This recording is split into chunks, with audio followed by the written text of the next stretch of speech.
Ladies and gentlemen, a powerful shift in the Rise of Kingdoms meta has already slowly started to begin, and so today I wanted to talk a little bit about the concept of power creep in Rise of Kingdoms. What is it, how does it apply, and what is changing as we are now entering into 2025? Because I think talking about this is really important. Recently I made a video on the channel talking about how I probably, and I don't know for sure, but there's a good chance I may not be using my Nevsky again moving forward into 2025. And I think a lot of people who watched that video, a lot of the comments were kind of going through saying, oh no, Omni, like, you know, Nevsky's really good, he's outperforming Huo, and you know, my Nevsky is so much better, and this and that. And I understand where people are coming from, and I'm not even here to tell you that your anecdotal experience is wrong. I think what I learned from those comments is that right now a lot of players are sort of looking back at what used to work in Rise of Kingdoms and extrapolating that forward into 2025. And so I think it's really important that I give you guys sort of my perspective right now on the power creep in Rise of Kingdoms, because I think it's really important to be prepared for what could be coming in 2025 and beyond. It's not like, you know, this will stop in 2025, but I mean, part of this obviously has to do with the release of King Arthur and with Philip, as well as all the brand new formations we've gotten over the last couple of months. But this is also partially a vibe thing for me as well, and I don't know if you guys feel this, but it feels like the community itself is sort of itching for a change and is looking for it. And I also think the developers are going to deliver. I think last year in 2024 we had a lot of very average commander releases in terms of open field PvP. We kind of got kickstarted off with commanders such as Belisarius Prime, but then of course we did eventually get commanders like Shajar and William Wallace, and a lot of the commanders in 2024 were ultimately optional, and in the moment they might not have felt that way, like with William Wallace, but overall looking back I feel like a lot of the commanders last year weren't super impactful. Now of course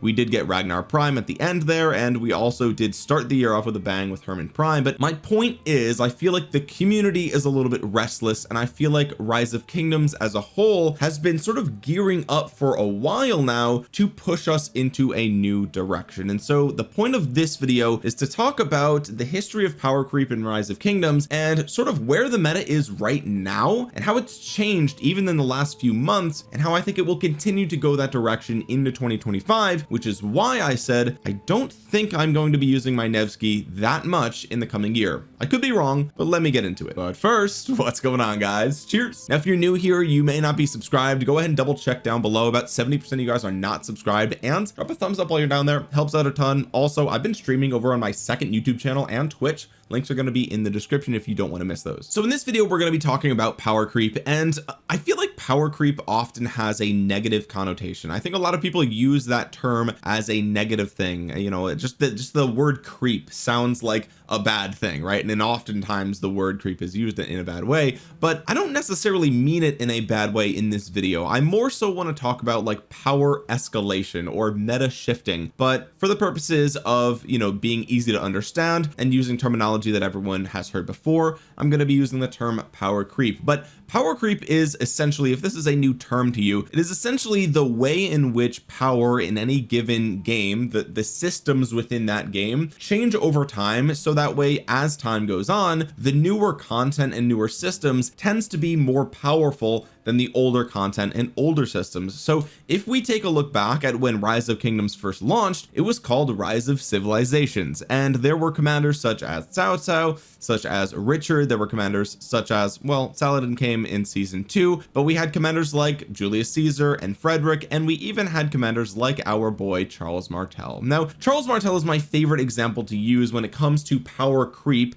because he historically has been somewhat relevant forever. Like in the beginning of the game he was arguably one of the best, if not the best, infantry commander at the very start. Of course he's a legendary, right? But throughout the years he's had varying different roles that have all kept him being relatively prominent in some form or another. Now I'm not saying he's always been meta, but I'm saying he's always been somebody that people at least keep in the back of their mind, right? He's never fallen to F tier useless, right? He's always been just hanging on there, and sometimes he's had resurgences, sometimes he hasn't.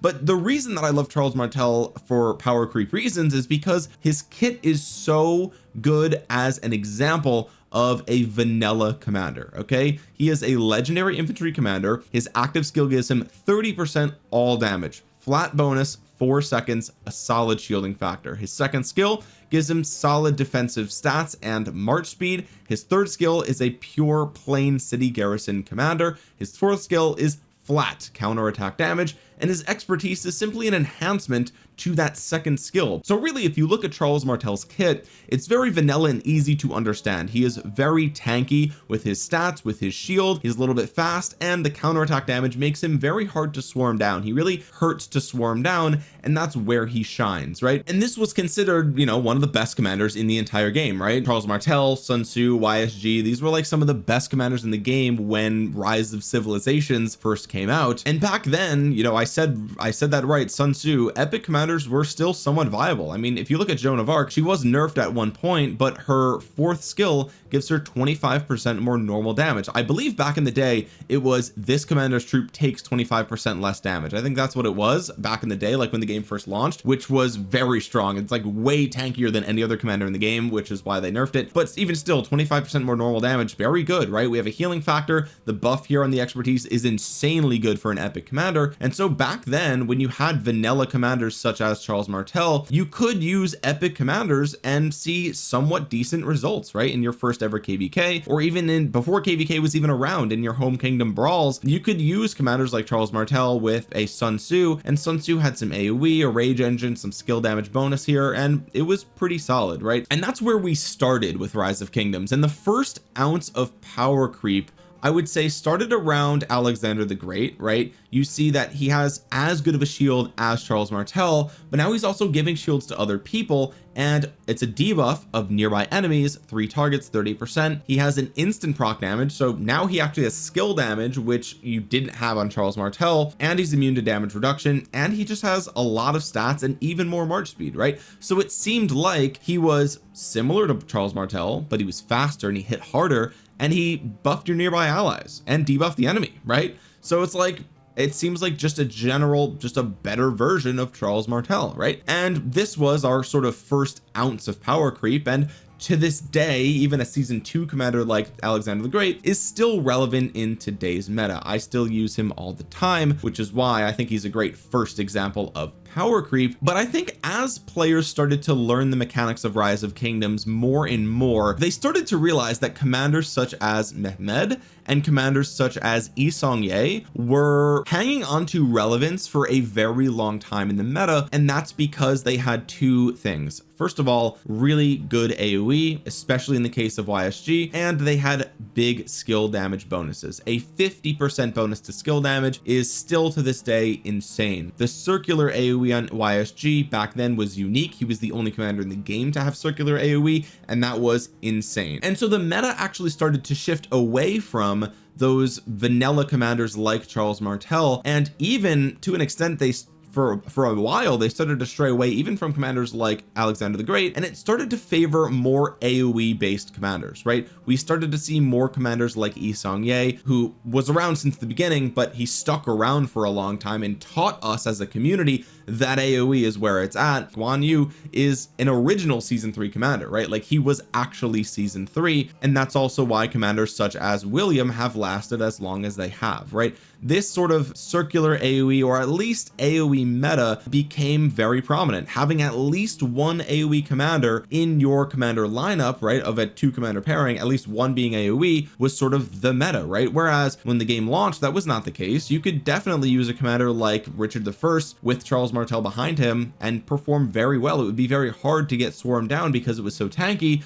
But now we've shifted away from that, where every commander pairing really needs that AoE. But back then we didn't really have enough commanders for both commanders to be AoE commanders, and so the primary or secondary was often a single target damage commander like Saladin, right? Saladin was a very powerful open field meta commander for a very long time because he had a really decent single target hit, right? Nothing crazy but solid. He had really nice stats, a little bit of march speed, and he was really tanky, right? And so you would get a lot of the the power of a commander such as, I don't know, Cao Cao, but you have a lot of extra tankiness with the defense and the skill damage reduction, counterattack damage reduction, right? And so that's how we ran our marches for a while. But then eventually commanders started to come into the game with really nice debuffs, right? And we started to pair these AoE commanders with those debuffing commanders, right? So we're looking at commanders such as Boudica, for example. Her active skill, it's really strong, right? 2300, but also the target takes 35% more skill damage, right? Like this is a really solid debuff to that single target, and also still has a lot of stats and a lot of extra stuff on her kit, right? And this is kind of the era that Nevsky found himself in, right?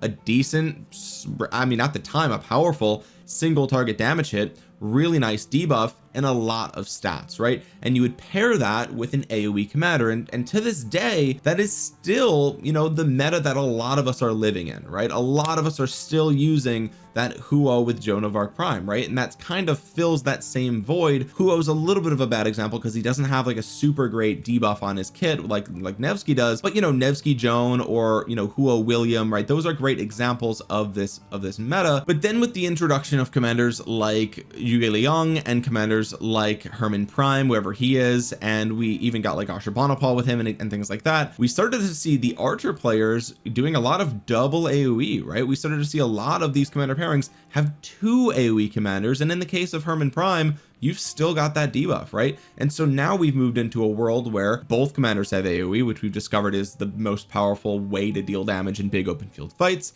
We've got the debuffs, we've got all the stats we want, we've hyper optimized and checked every box that we can to make sure that both commanders in the lineup fit the bill, right? They check everything. And while this is still a good strategy, no one's going to argue that a commander pairing like Hermann Prime and Zhuge Liang is bad by any means. I think we're slowly starting to see a shift right now, right? And let me explain, because this might help you understand why I feel that Nevsky may be on his last legs here. And I think this change really started with the introduction of Liu Che, and I don't think the developers really realized it necessarily, because the Liu Che Alex combo really changed a lot of things. It showed players that you can use an old commander, and it also showed players the power of extra basic attacks and extra rage every turn that this triggers, and it also revealed to players the power of instant proc damage and high march speed, right? And we've always valued march speed, but the combination of all of those things with a primary commander that had a very strong AoE damage factor meant that this commander pairing, even though the damage factor on Alex isn't very good, he doesn't have a super powerful single target hit on his active skill, he doesn't have AoE like the rest of the freaking meta does, right? So what makes him so special and why is he performing so well?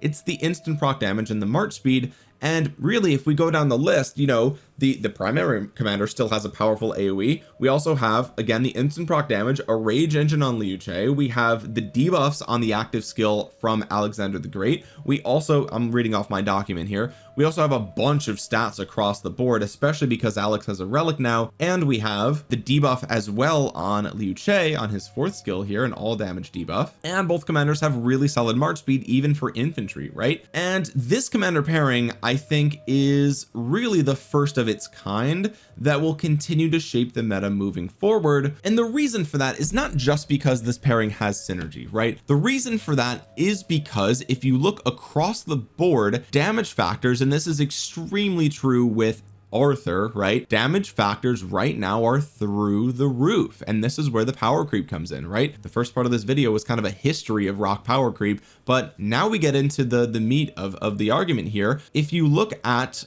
Arthur's active skill, it is this is basically 2 different active skills. It just depends on if he's primary or secondary, but no matter how you cut it, it's a 2800 damage factor AoE to 3 targets, right? For 1000 rage. So okay, let's go back to some of our previous examples here. Even if we go back to a commander like Saladin, okay, this is same rage cost, 1400 damage factor to 1 target. Now there's a little bit of a debuff here, but this debuff is not super powerful, right?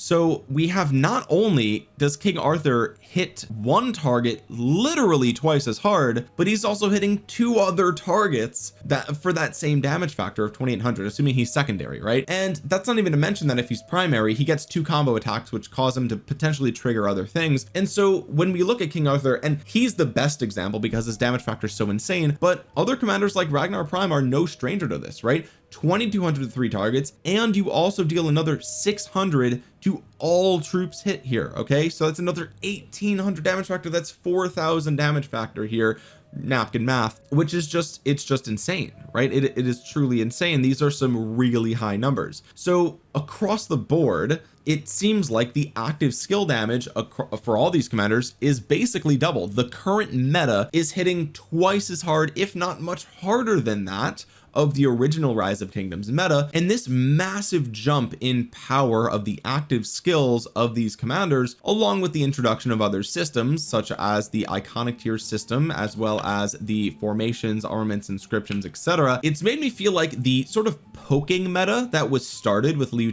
Alex will probably continue with commanders like Arthur Philip, because you sort of have to poke to an extent in the current meta, because if you are out of place in the field for even a second, commanders like Ragnar Prime and Arthur are going to eat you alive instantly. I mean, you will be destroyed. There is no other, you cannot be out of place in an open field battle for even a second. Okay, you will get absolutely wrecked, because the damage factor of these commanders has been scaled so high that being out of place, you're swarmed, you are done immediately, right? And that makes the risk reward of being out of place crazy out of balance, right?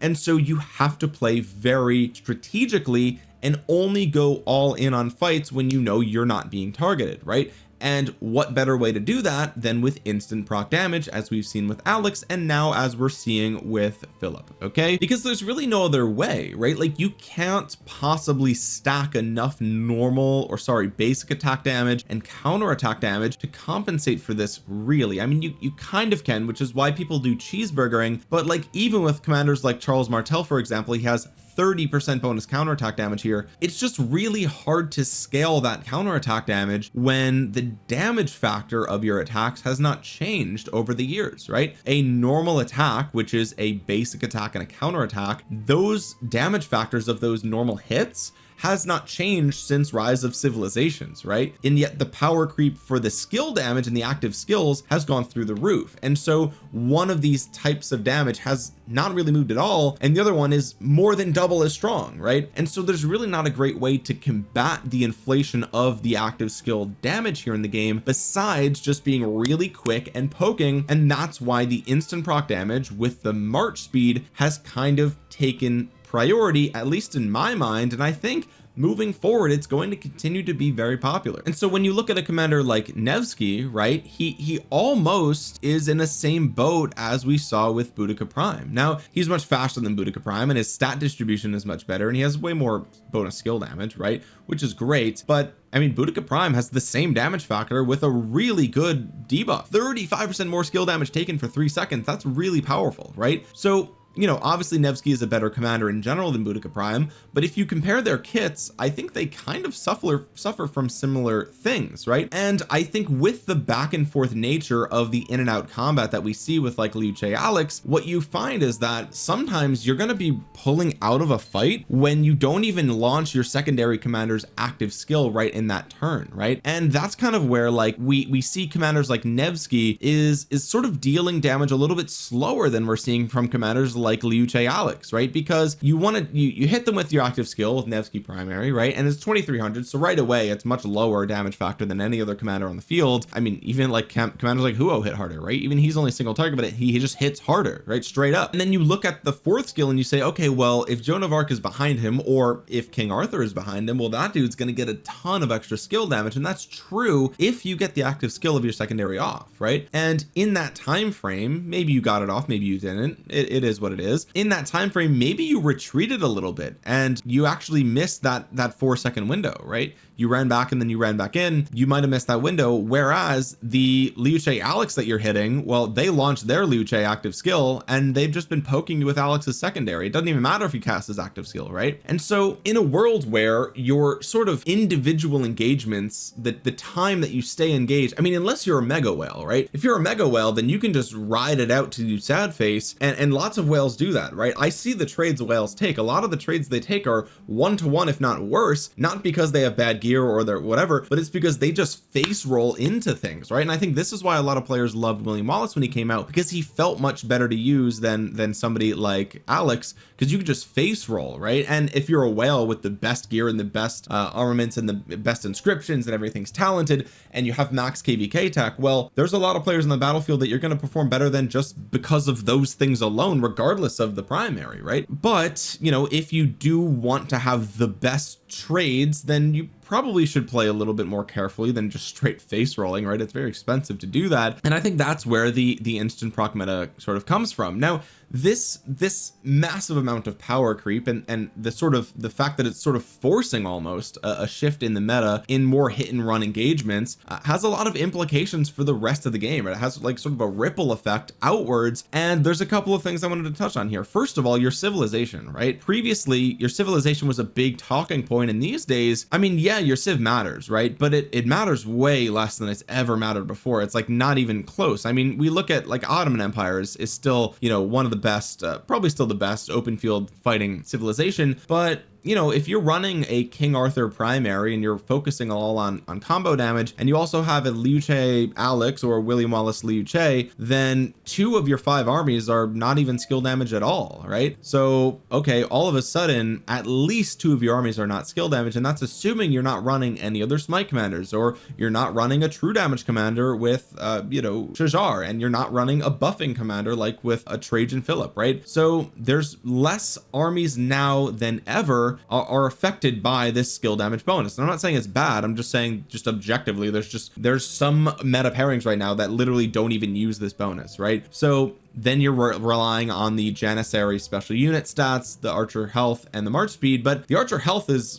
basically negligible at this point, right? Like a 5% archer health, I mean, a common inscription such as fit gives you 3.5% of health to all troop types, right? And that's on 1 of your 4 armaments, and that's not even including the fact that they have their own stats, right? And so there's been so many systems added to Rise of Kingdoms over the years that a 5% bonus to archer health here is like, look, it's not nothing, but it's like, it is the least valuable it's ever been. Now things like skill damage and march speed are still very valuable. It's still harder to get those things than, you know, archer health, for example. I mean, for Christ's sakes, look at archer health on Zhuge Liang and on Shajar and on Philip, right? Like there's just so much archer health right now that like it's barely even worth talking about the little stat bonuses here, because the main reason that you would even care about a civilization is for the other things that it gives you, like rallied army damage and things like the base stats of the special units. Those are like the main things that you even care about civs for. I've even seen like some rally garrison leaders like barely even care to change their civ, because I mean, they're going to be a lot of times doing both, right? If you're like an infantry main,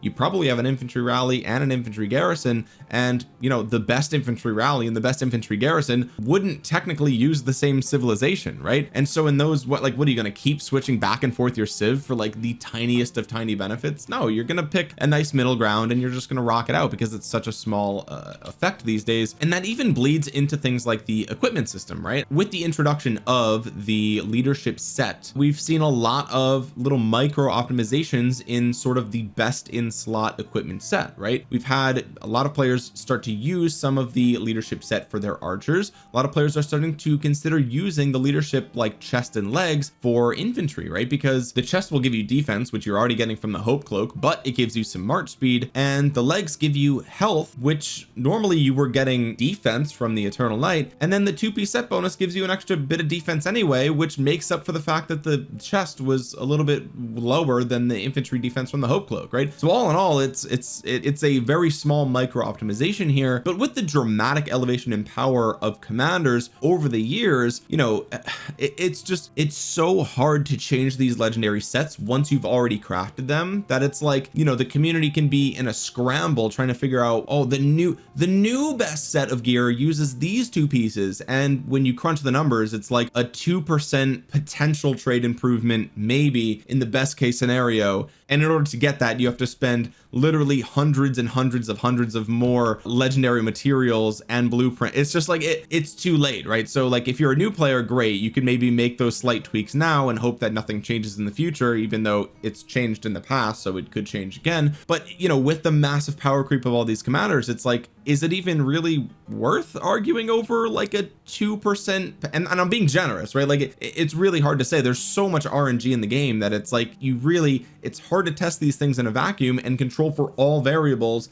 And then you have to consider, how do we actually even fight in the game? Like a 5v5 duel, that's not even a good way to test, right? I mean, it's close, like it's one of the better ways that you could do it, but it's still not how people actually really fight. And the good news is that this bleeds into crystal tech as well, right? Crystal tech has not changed in many years, and that's good. I mean, that means that we've gotten more stats from gear, we've gotten more stats from armaments and formations, we've gotten more stats from commanders themselves, we've gotten more damage factor from them too, and so it makes the bonuses from crystal tech less relevant than they've ever been before, right? Because everything around it has gotten stronger and it has remained the same. Now, I'm not saying crystal tech is pointless. Obviously there's all damage there, which is like, that's always going to be relevant, especially swarming things down at the end of the crystal tech tree. Of course, you're still going to go for the march speed, more important now than ever, I would say. Also, you're still going to go for things like troop capacity, because troop capacity is basically just all damage in a way. It also can increase your hospital bill too. You know, those things still matter, but like the attack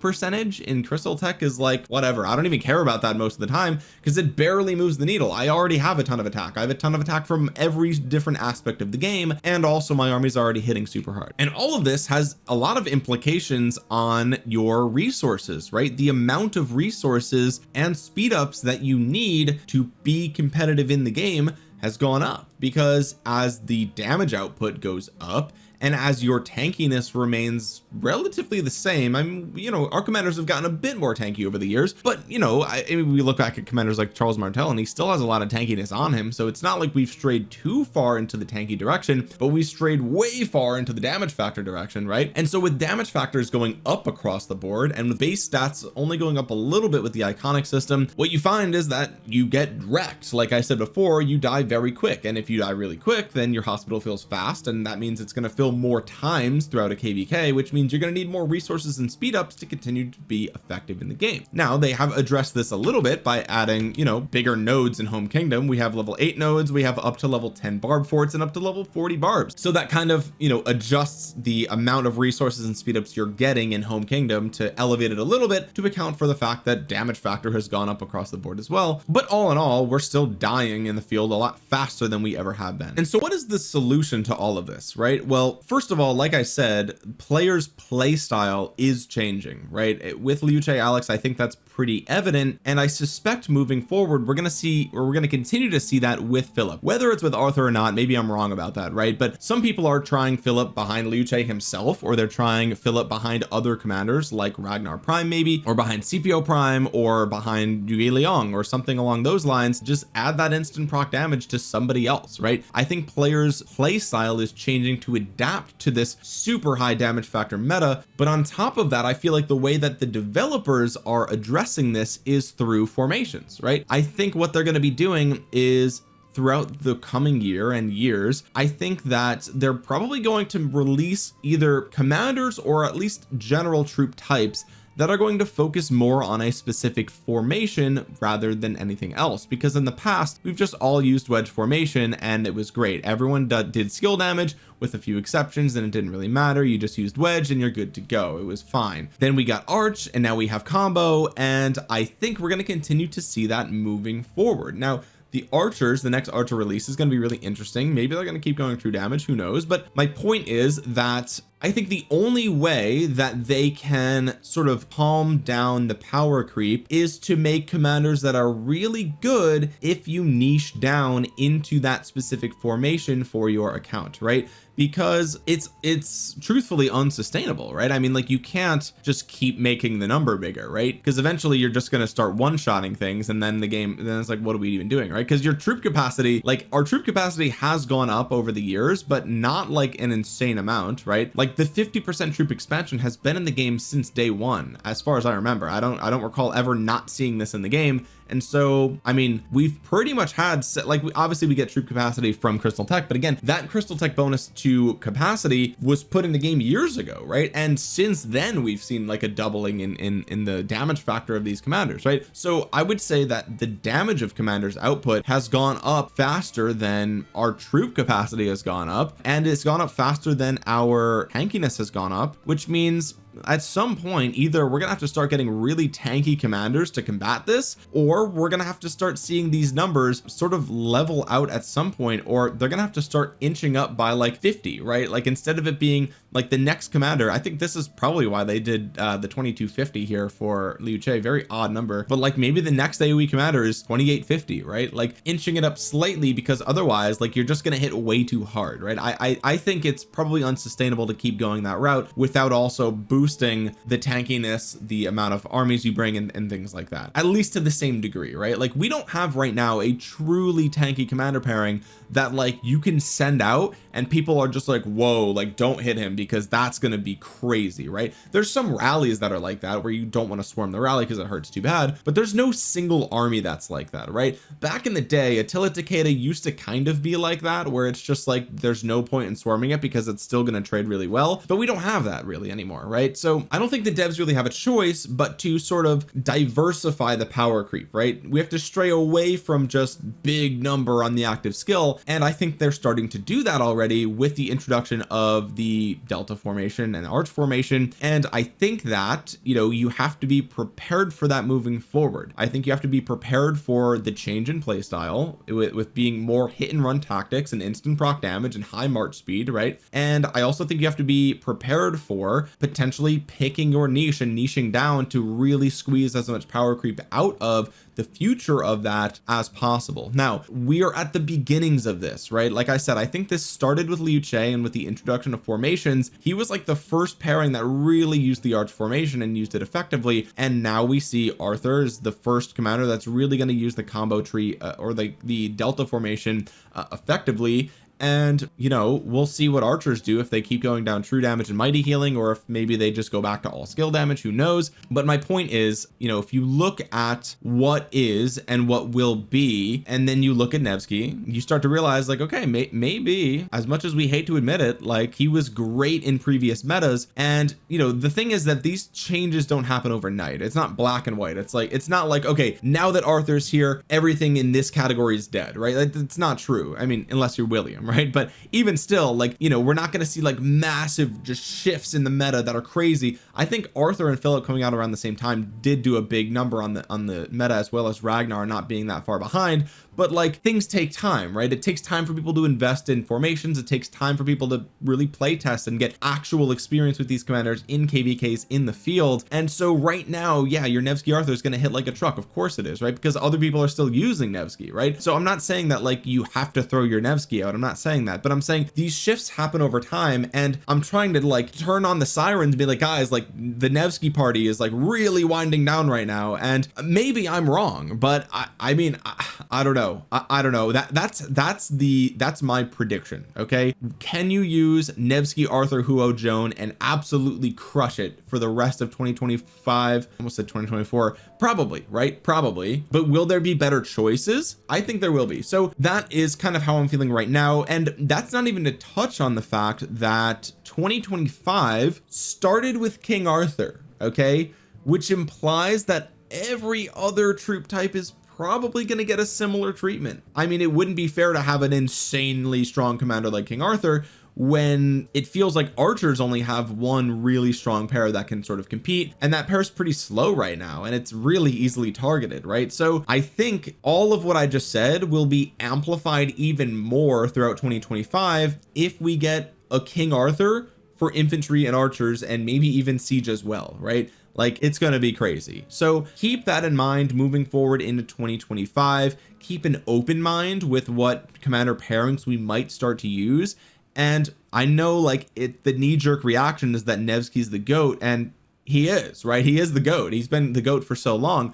but like no commander stays meta forever, right? It just is what it is. Nevsky and Guan were great examples of commanders that held their power for super long, and I think the new Nevsky Guan is, I mean, Ragnar Prime and Arthur, right? Like that's it, that those are the new kids on the block. Like it's just, it is what it is. Everyone has their time, and I think moving forward it would be foolish to desperately cling to Nevsky, when I think moving forward that might change. And again, right now, use him, he's great, he's gonna pop off, right? But I just want you guys to be prepared for him to potentially fall off of the rankings a little bit, because that's kind of how I'm looking at the current meta. It's instant proc, it's AoE on the primary. Okay, AoE on the primary is huge, it's massive march speed, and it's debuffs where you can get them, and it's great stats and across the board, and if you can pick up all damage while you're at it, great. But that's kind of how I'm looking at the meta and the history of power creep in Rise of Kingdoms, so that way if you guys are a new player, you can kind of see where we came from, so you can understand where we are going. Guys, this has been a much longer video than I thought it would be. I've been basically rambling this entire time, but hopefully you found this video useful, and if you made it all the way to the end of this video, drop a thumbs up on it. It really helps out the channel a ton. It helps get this video out into the YouTube algorithm, so other Rise of Kingdoms players might see it. And while you're down there, comment down below what you think about my analysis of the current meta, the shifts in the meta. Do you think that I'm onto something here? Do you feel this vibe shift as well,